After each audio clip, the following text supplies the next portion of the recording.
মুশফিকুর রহিম এবং মাহমুদুল্লাহ রিয়াদ কবে বিদায় নেবে সে গুঞ্জন অনেক আগে থেকেই পাওয়া যাচ্ছে। কবে বিদায় নেবে এ ব্যাপারে তারা কিছুই বলছেন না এবং বিসিবি থেকেও কোনো সংবাদ পাওয়া যায়নি। প্রায় 2 দশক ধরে আন্তর্জাতিক ক্রিকেটে প্রতিনিধিত্ব করে যাচ্ছে মাহমুদুল্লাহ ও মুশফিকুর রহিম। তাদের বিদায় কবে হবে এ ব্যাপারে বলছেন না কেউই।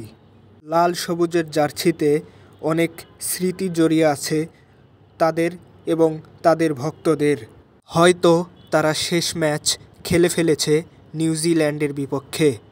হয়তো তারাও নিশ্চিত যে এইবার বিশ্রাম নেওয়াই যায়।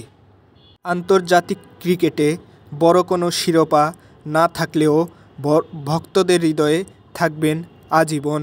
আন্তর্জাতিক ক্রিকেটে তাদের প্রতিদান অসামান্য, কিন্তু তারা অবসরে এখনই যাচ্ছেন কিনা তা অনিশ্চিত।